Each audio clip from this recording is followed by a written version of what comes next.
Hey everybody, welcome to episode 7 of the 4 Knit 6 podcast. My name is Allison and I am coming to you from El Paso, Texas. We have been living here for about almost 6 months now. No, 5 months. And we finally hit our 90-degree weather every single day. Haven't quite hit the hundreds yet, but we're really close. I think on Tuesday it's supposed to be 98 degrees, like next Tuesday, not tomorrow. Today is May the 29th. It is Memorial Day. If you want to find me on Ravelry, you can find me under 4knit6, all one word. And if you want to find me on Instagram, it is 4knit_6.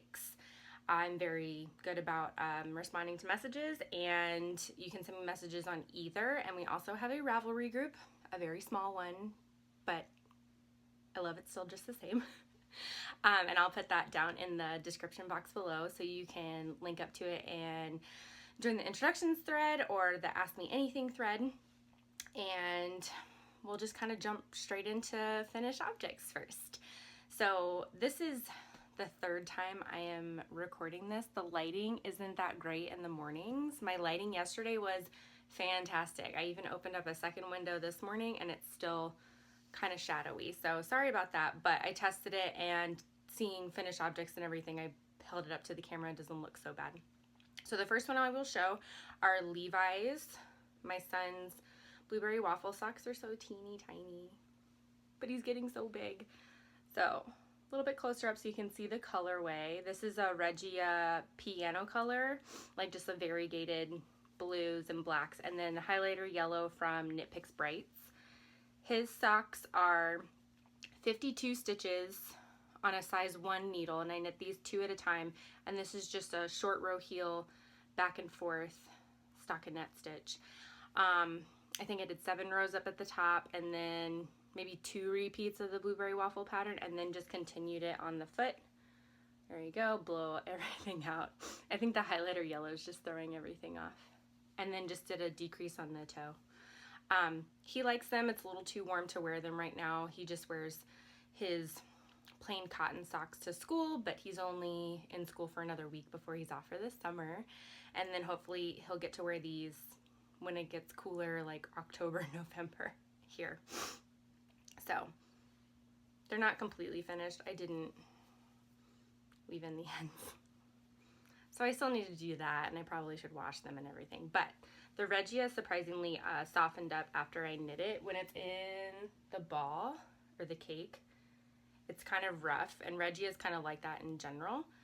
But I feel that it softens up a lot after you wash it, and I really love that about that. So finished object number 1. Another thing that I finished for Levi is his sheep. I put some feet on it, and I overstuffed the feet a little bit because I kind of figured they would get smushed down after a while and then they wouldn't be so overstuffed. But this is the sheep pattern by Susan B. Anderson. His ears kind of untucked too, just because my boys like to drag them around by everything except gently carrying them like this. So this is the textured one with the textured stitch here. These are really fast to do, and I did the color work one for my other son. His sheep only has 2 feet. I need to give him 2 more feet. And I just did this. The pattern calls for sport weight, but I did it in super bulky fleece because I didn't know what else to do with this yarn that I had. And I actually have a decent amount left, and I'm not quite sure what to do with it. I think I'm gonna make some sort of like bowl to like toss all of Levi's socks in, because I try to pair them up, but a 6-year-old doesn't care. He's just gonna grab a pair of socks and be on his way. So I think I'm gonna do like a little bowl using all of this, so he can toss all of his socks in there. I got attacked by some fuzzies, sorry about that. But it was a really fun pattern, really simple. I think it took me like a week to make both of them, and the color work one knit up really fast too. So if you're interested in making stuffies, these are a really good pattern to start out with. Plus they're really cute. What knitter doesn't love sheep? It's where our yarn comes from. So finish that. My next one are a pair of socks for myself, and I posted these on Instagram. This is just some Patton's Croy yarn that Levi originally wanted his socks knit out of, but then he decided he liked the Regia color better. So I did these for myself, just some shorties. These will be my shorties in a shoebox, which I need to get in for the month of May. So just some pattern screwing, just a 3x1 rib here, 5x1 rib for the rest of the foot, regular decrease, and I did an afterthought heel, which I would love to figure out how to do the cut in afterthought heel, like the true afterthought heel, because I cheat and I put in like lifelines before I do my waist yarn and after I do my waist yarn, so it's easier to pick up the stitches. I didn't do that on my second sock, and it took me way too long to go through and like pick up the stitches, because I would unpick one stitch and then put my needle into the one stitch that was doing it. I couldn't just rip it out because then I'd be worried about stitches falling. So I didn't do that. I don't know. I do all this work and then I don't want to lose it just because I rip out all my waist yarn all at one time. I know how to pick up stitches, but maybe I just need to not be such a scaredy cat with my knitting. It's just knitting. I'm sure I'd be able to fix it right. Right? That's okay. So, Patton's Croy, and this took less than a 50-gram ball. I think it only took like 30-something grams.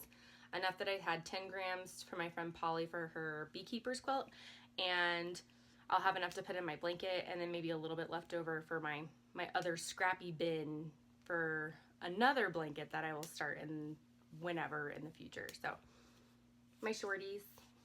And the shorties in a shoebox knit along is for the girls in the Yarn Cafe, Tristan and Christy. So that's my first official pair that I can put in the knit along, because the first ones I had cast on before the date that they started that. So, and then since I was a big gigantic failure of the Hohi mystery knit along, I'm not really a failure. I'm terrible about the mystery part of these knit alongs, and I viewed the spoilers and decided it wasn't something, after I saw the first two clues, that I didn't want to put the time and the money into something that I didn't really love. So I put that on the back burner. I'm gonna see what it looks like when it's all done, but I think I have another idea for a shawl or wrap that I want to make with the same yarn. And so what I did is I took that time and I finished my 3 pips knit along. Periscoping Sisters did this mystery knit along in the fall of last year, and I started one, didn't like the colors, frogged it, and then went through my stash earlier and found a couple different yarns that I wanted to do. So I had this blue, brown, teal turquoise variegated yarn my friend Nina gave me when Oliver was in the hospital, and then I had this brown, it's one of the Knit Pick Stroll heathers. I forget if it's Jackrabbit Heather or Basalt Heather for my first set of stripes. And then this blue, I'll look up the band or the color and I'll put it on the screen. For my third color, so you do all these stripes, stripes, stripes, stripes, and you do this small section of lace. Now, I don't know if anybody else has knit this, but I can't get this to lay down. I've blocked it twice.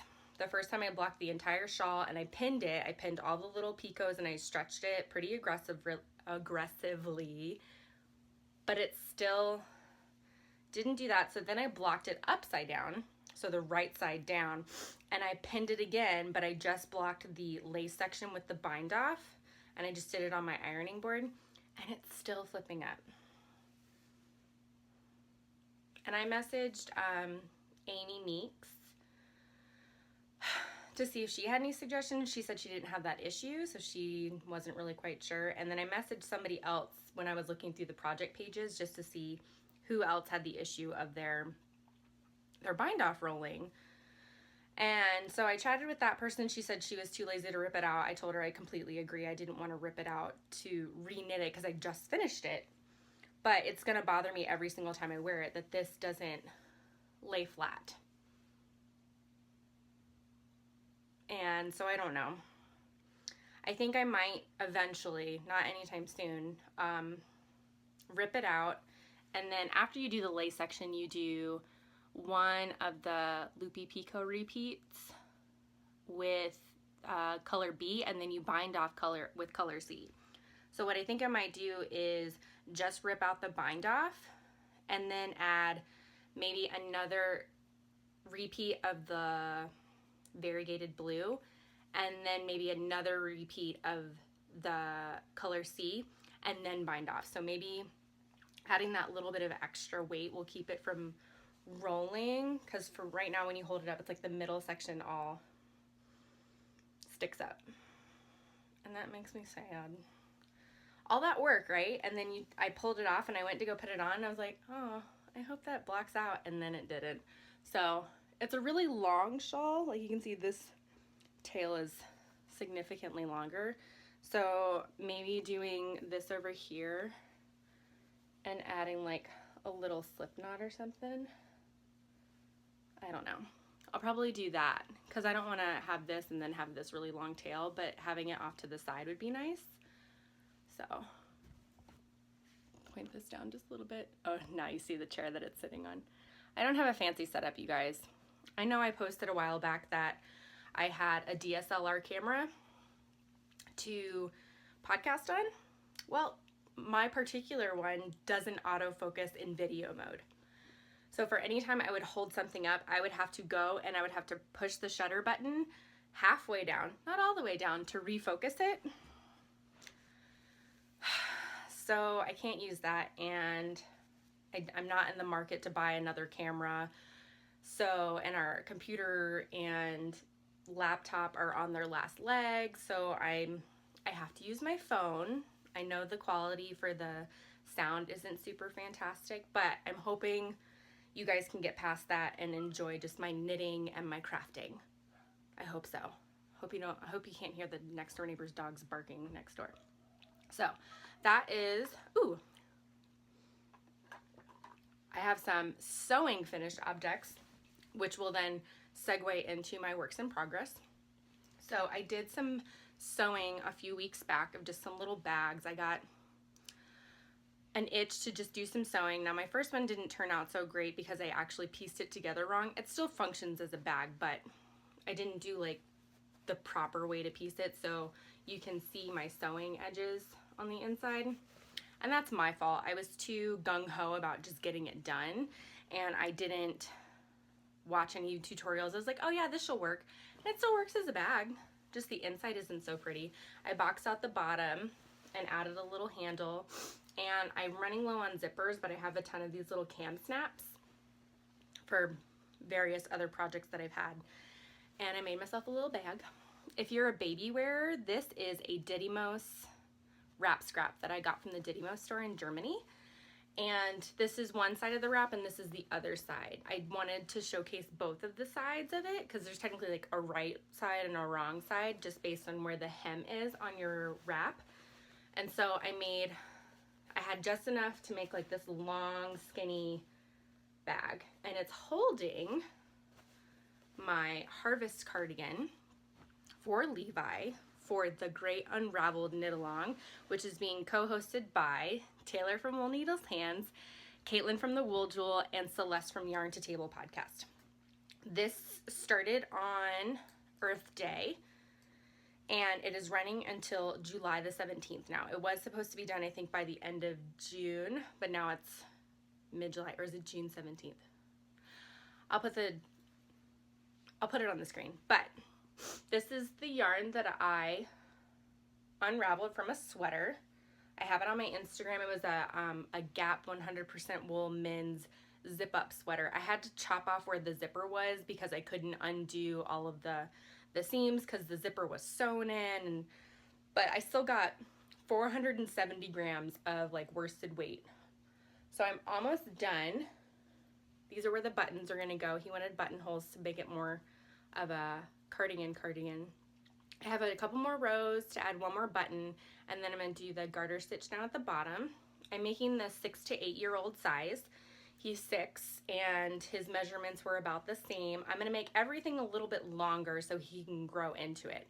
So the arms are going to be to the point I'm going to probably knit to like middle of his fingertips, so then I can roll back the sleeve, and then as he grows then he can unroll it when his arms get a little longer. He's kind of like me, he has really long arms.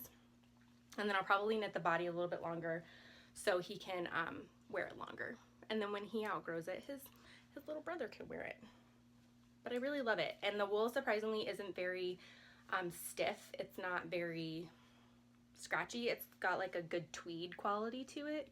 It's showing up a little bit more green on screen than what it is in real life. And I'm down, this is the first big cake that I had. I posted a picture and the original cake was like wider than my face. And so now I'm down to this. I might be able to finish the body in this. Might. I'm not really quite sure. But then I have 2 more cakes wound up, and then I have 2 more balls that I didn't soak. I didn't hang up and soak in the water to get some of the kinks out. So I will probably have plenty left over maybe to do a scarf for somebody for Christmas, because Christmas is less than 7 months away now, which means us knitters have to start thinking about our projects that we want to make for people. I gotta get on it. Thank goodness my yarn diet challenge to myself is done in a month, and then I can kind of supplement some stuff that I already have in my stash. I have plenty of things to make socks out of, and some other ones, but a lot of it's in colors that I would choose for myself and not for the people that I would be knitting for. So I need to do some shopping. I have a wish list growing of indie dyers that I want to buy from, and knit picks wish list and everything. Now my other sewing finished objects, I know I'm kind of slowly segueing into works in progress, but I did another little teeny tiny project bag, and I have another project bag with the same recycle, reuse, carbon footprint. It's a bunch of words for recycling, and I had all of these little teeny tiny zippers, and I have so much of this canvas fabric that I also did with my other bag.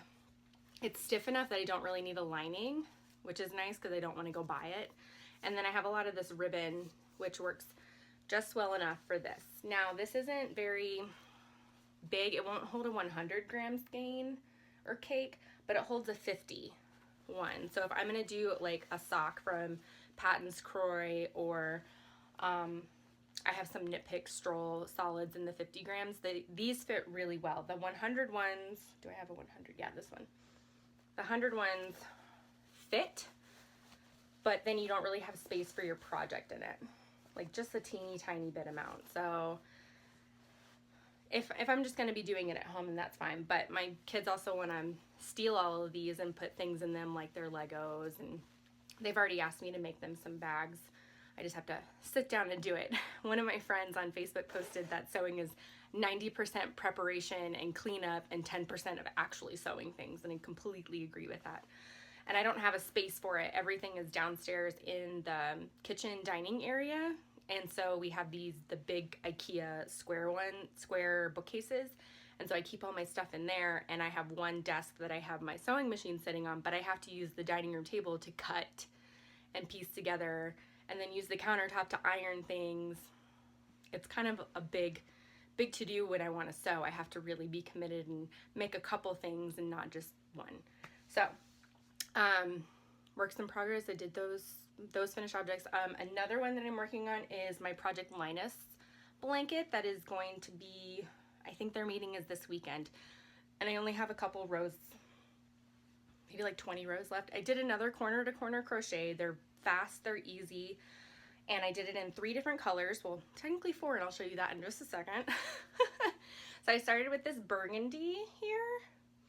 Sorry, the light. There we go. It's a little bit better. And then I started striping with this cream tweed and this charcoal gray. Now, I got to like one of my last rows, and you'll see it in just a second. Where is it? Where is it?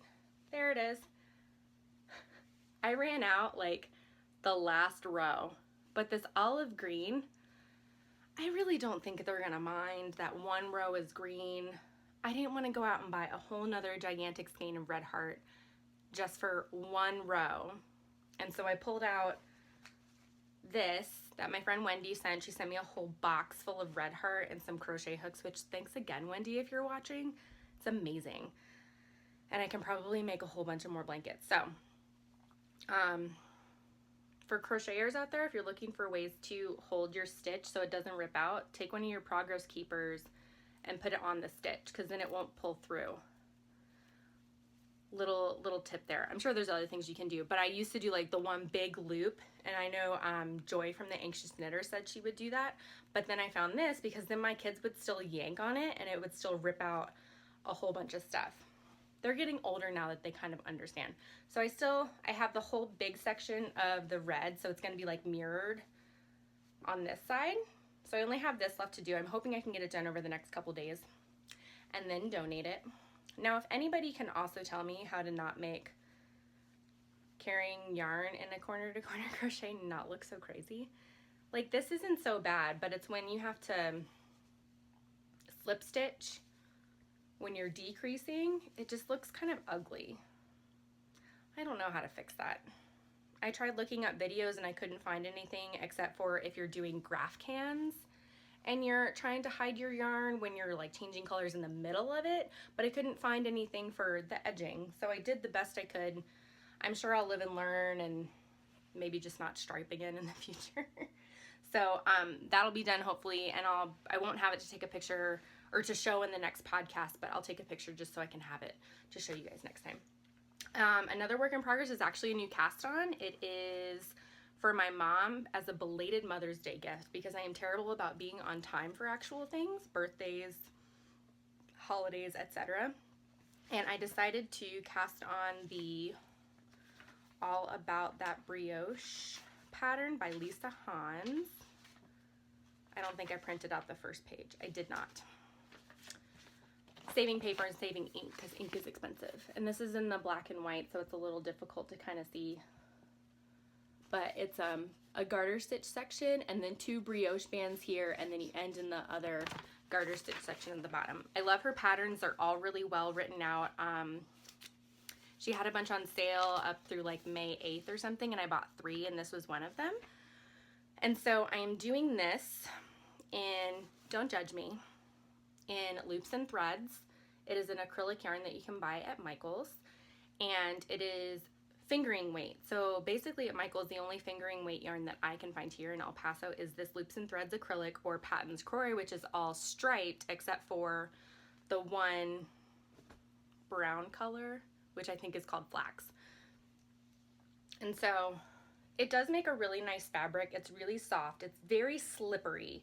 And so on my Chiaogu needles, the metal, it slips a lot. I'm thinking I'm going to switch it over to my Knit Picks needles, even though the cord drives me crazy. I feel like I'm constantly worried about slipping stitches using these needles. So I'm doing the first color in this navy blue, and then my second color is just this gray color. It's kind of showing up brown, but it's gray.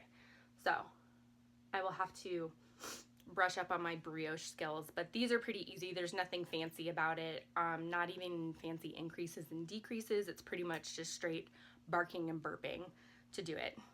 Such funny terms for brioche, isn't it? But I've done brioche in the Exploration Station by Stephen West, and that was pretty simple. And his videos really helped as far as seeing like where the yarn overs go and how to slip and all that other stuff. And so I'm hoping to have that done by the end of July, which Malia Designs, Lisa Hans, is doing a knit along for all of her designs for the summer. So I'm hoping I can get that finished to put into the cal, because there's a bunch of really good prizes with Miss Bab's yarn and a bunch of other really good, it like makes me like super excited that maybe I could win. I don't win stuff very often, but maybe it's my turn to do it. Okay, so that will hopefully be done. Now let's see. Yeah, oh, my Cozy Memories blanket. Not a whole lot to show, but I got some new needles because I had just been using some Lana Grossa US 1.5 and some just typical German needles, but they have like a weird crook in the needle leading to the circular cord, and the cords were kind of bothering me, so I wanted to try some Carbons double pointed needles, and I put a point protector on one. And so I've started one square and I just haven't finished yet. It's just enough that I can squish them all onto one needle and hope they don't fall off. But I do 59 stitches on a US 1.5 for mine, and then just do the regular center double decrease to create the line down the middle. So I've added a couple squares. I don't know how much I'm going to knit on this over the summer though, just because it's hot, even with the AC on. So I did this. I'm pretty sure this is a Mothie and the Squid mini I bought from a mini pack last summer. This is my dad's socks that I made him for Christmas in the Regia Arabesque colors. Regia does all numbers, but they have like sets. So this is the brown, not brown, black, gray, and this olive green. And then this is some Piraten Vola. I made some shorty socks when we were PCSing out of this. And I like how the green kind of leads up into here. The socks actually micro stripe when I knit them up, so it's kind of fun to see how they knit up in a square versus rounding around on a sock. And then I did, try not to lose my stitches. This is Mary Sanderson from Legacy Fiber Arts. I made my shorty Mary Mercury socks with the Mercury sock pattern a couple weeks ago, and so I put that in my blanket. My kids like to help me pick out my colors because I have a whole basket full of my minis and my leftovers from projects, and they help me pick out colors for the next couple ones because I'm not working straight across and up and down. I kind of do a stair step and then fill in.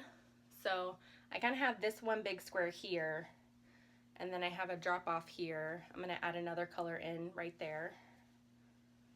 And this, I have it as wide as I would like it for now. It fits on a twin size bed.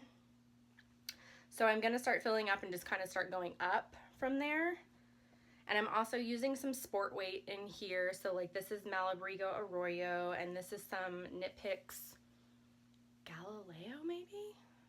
I don't remember. I made a dress out of this. So I'm also including sport weight in my blanket just to have some more options. I just do a size 0 needle whenever I pull out the sport weight, and same number of stitches. So there's that. That's all my works in progress, I believe. Now let's just talk about some dream knitting and some plans that I have for the future. I'm gonna go check on my kiddos really quick and then come back. And I'm back. I wanted to make sure the boys were okay downstairs. Watching a movie. Okay, so now I already talked about how I kind of failed at the mystery knit along. I wouldn't say I failed, I bailed on it. Like I said before, there was a little bit too much going on. It was a little too busy for me. And so one group that I'm a part of, somebody had posted another 5-color wrap pattern that had recently come out. And I believe it's the by Amy Miller. It's the 2nd Avenue shawl wrap. Not really quite sure which one it was, but it's a 5-color pattern, and it's a really big like schlanket, like 25 inches by 50 something. And so I took almost all the same colors. I switched out one, and I'm still going to use this Anzula lace held double, but instead of going to that green that I had shown before, I'm gonna do just a plain white Regia that I had gotten from the store that went out of business in Holmberg.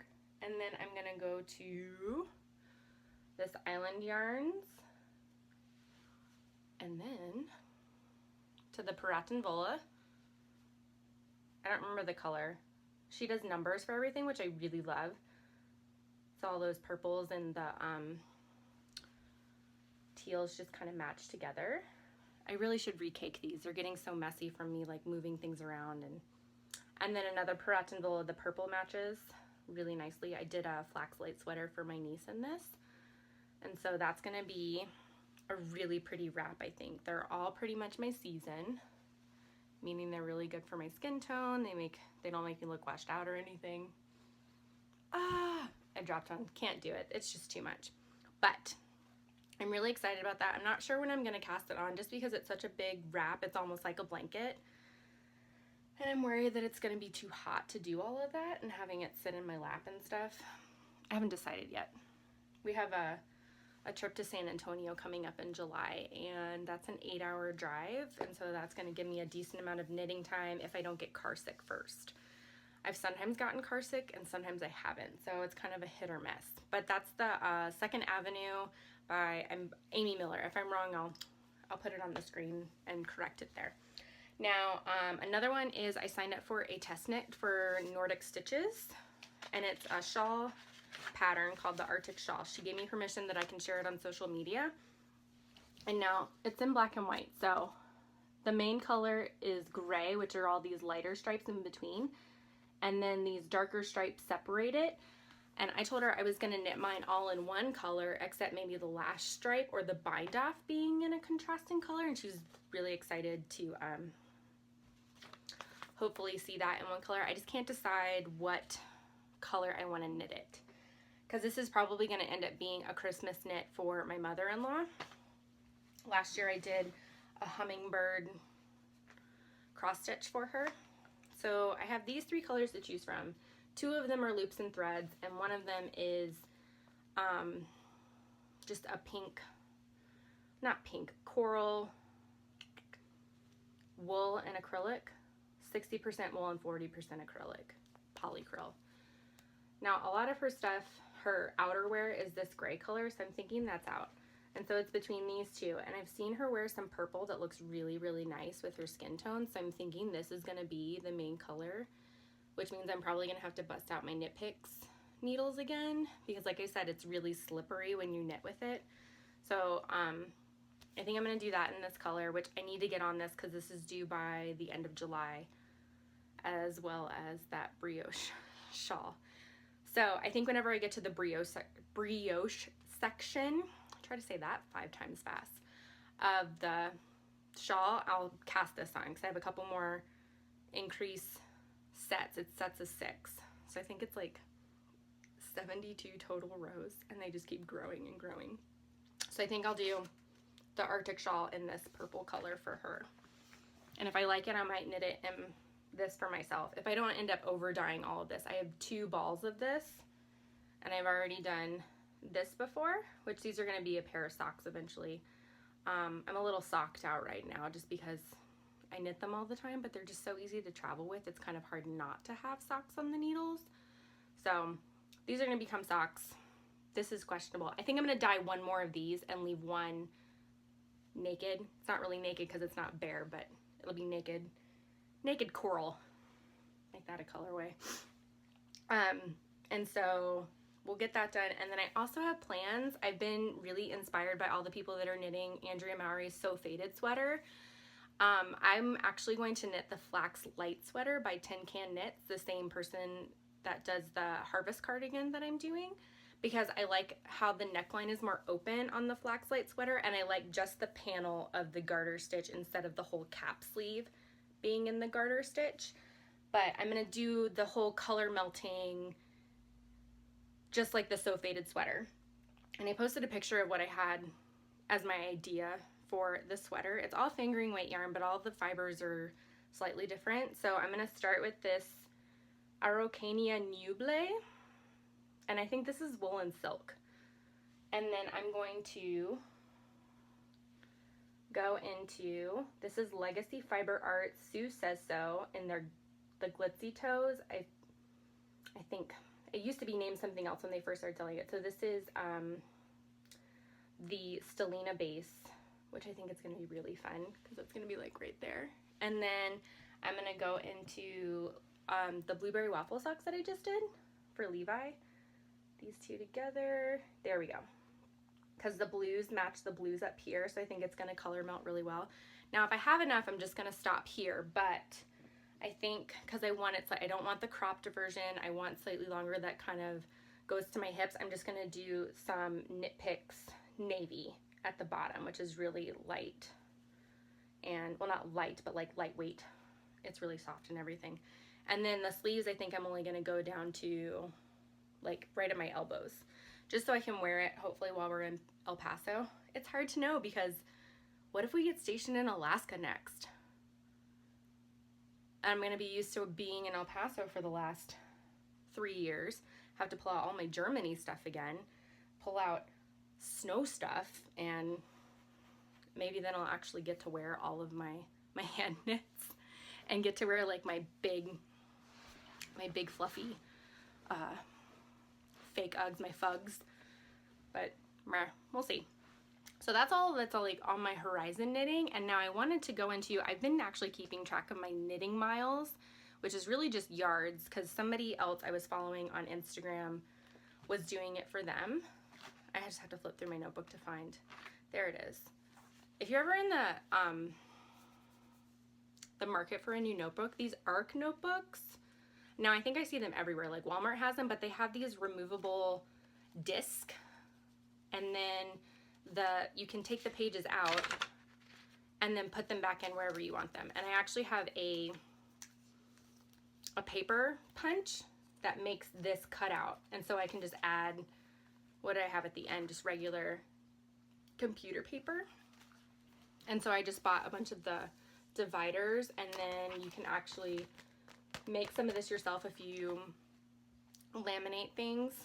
I used to be a teacher, so I have all that stuff here. I have plastic things that you can get your stuff in. These are my Costco coupons. But I've been keeping track of my knitting yardage, so I'll weigh my items, do the math, and figure out how much I've done. Now, last time I checked, I've done 3,986 yards just this year. There's some things I haven't weighed in yet, like my sheep, my V-Junkie socks, and any of these projects that I finished. So I haven't weighed any of that stuff yet. Wow, I have a lot of stuff to catch up on. But it's kind of fun just to see like how much I've knit yardage wise. So it's just fun to see. So 3,986, I'm probably well over 4, probably close to 5 now between that blanket that I just finished. And then for my cozy memories, I'm just guesstimating. Each square is about 6 grams, and then I'll just do an estimate about how much 6 gram is in yards for those. And I just do little hash marks to keep track of that. But that's just fun. I know they do Stash Dash, which I've never participated in. I probably won't do it this summer because I did the Tour de Sock last summer and I made it through 2 rounds, and then Oliver went into the hospital and those patterns were just too complicated for me to do at that time in my life. So I just did normal knitting stuff during all that time. So almost 4,000 miles.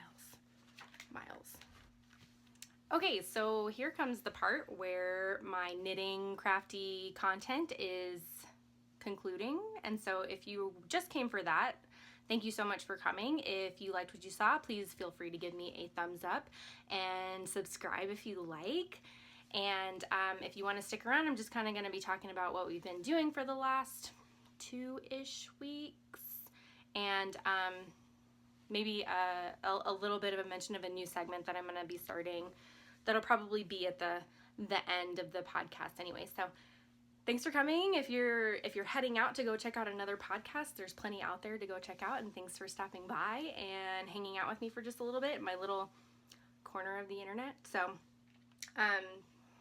since I last saw you guys, Mother's Day has happened, and we did a zoo trip with my son's class to the local zoo in El Paso. For Mother's Day, I just want to show this really cute thing that his teacher did for all the moms. They did these little handprint. I'm using it as a jewelry holder. Now I'm really worried because his little pinky finger is holding on by a thread. I think I might like fill it in with glue and let it sit upside down for a while, but I've been using it as a jewelry holder because I can put my rings on his little fingers.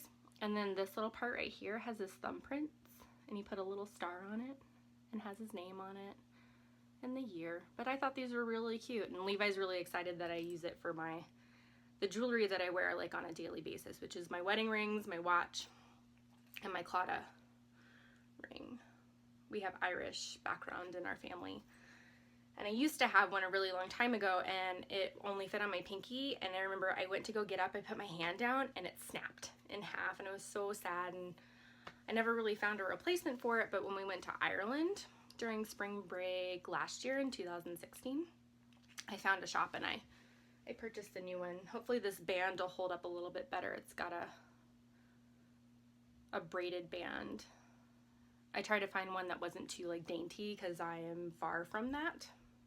I break things. Sorry, it seems to be the episode where the boys want to keep asking me questions. Levi asked me to print out a coloring page for him, and Oliver just asked me what we're eating for dinner, and it's 10:30 in the morning, and he's wondering what we're eating for dinner, and I've already told him what we're eating for dinner. Never fails. Never fails. So yeah, Mother's Day, didn't do anything special. It's kind of just another day in our house, except I don't have to make breakfast or clean up for the day. But what we did after Mother's Day is we went to Barnes & Noble, and I found this really cool book. It's 300 writing prompts, and I was thinking about doing a new section in the podcast where I read one of the prompts, and you guys can answer in the comments down below. But I bought this mainly, it's not just for like getting your writing to flourish. You don't have to be a writer to have this book. It's kind of more of a journal because it's asking specifically questions to you. So it's like, what is the most offensive thing you've ever heard anyone say? What do you want your retirement to be like? So, and they give you ample space to answer these questions. But I was going to start writing in this every once in a while, just so my journal writing is just kind of day-to-day things. And then my boys can have this as a keepsake for when I get older and I don't remember these things, or I might have memories, because there's enough space for some of these that I could answer more than once and just put the date if things were to change. Because like the first question is, what is your favorite way to spend a lazy day? Knitting, duh, or any sort of crafting. And so like I really just want to like take up the whole page and just write knitting, because I don't think that's ever going to change. I think I told my husband that if I ever didn't have the desire to knit, that you would probably have to check to make sure that I was mentally stable, because I use it literally for, or I actually use it for like anxiety and getting through day-to-day life. So I think I'm going to start doing this in the podcast just because I think it's a fun book. I'll just start marking certain ones and go through maybe like one per podcast. Since there's 300, I would never run out. I don't know if I'll ever get to 300 episodes. We'll just have to wait and see. So, and I wanted to mention a book. It's kind of knitting related. I mean, it's about knitting, but I didn't know if to put this in the regular part of the podcast or to put it in this one. So it's just going to go in this one because it's about reading, and I know not all knitters read, because if I can't knit and read at the same time, so I usually do audiobooks. But I had been wanting to read this Knitlandia book by Clara Parks for a pretty long time, and my library had it. And it's a really cute book where she just kind of writes about all these different places that she's been. I just finished the one where she went to Iceland, and it's really well written and gauged to knitters. Obviously, it talks about Vogue Knitting Live in New York, Vogue Knitting Live in Los Angeles, and a whole bunch of other stuff. I've only gotten to the first 4 chapters, I think. I'm on chapter 5 maybe, which is the West Friendship, Maryland. I'm assuming that's like Sheep and Wool Crafts Festival. So if you want like a book to read and it's about knitting, I would definitely suggest this. And then Christy Glass Knits is doing a book club for like mental health and wellness with knitting. I forget the specific name. I'll put it down here at the bottom. So I think that all those are really good. And then always check out your library for books. Like this is Vintage Christmas. So it has Christmas ornaments and Christmas creatures, things to make wreaths, booties, a lot of hats, stockings. So these are just really fun that you can check out free from your library. If you don't use your library, go do it. It's totally worth it. Not to mention you can get movies for the kids and movies for yourself. And always check with the other libraries and Overdrive and doing all stuff like that. So definitely go check out your local library for those things. So I think I rambled on quite enough for today, especially since this is the second time I'm trying to record this podcast. If I have forgotten anything, I will get back to it next week or next time. I'm trying to do 2 weeks. This one's a little bit longer than 2. But, you know, kids and ending of school, my husband went out of town, life, heat, etc. Excuses, sorry. I really just need to try a little bit harder. So thanks again for coming, and I hope to see you guys soon. Like and subscribe, and keep knitting. Bye.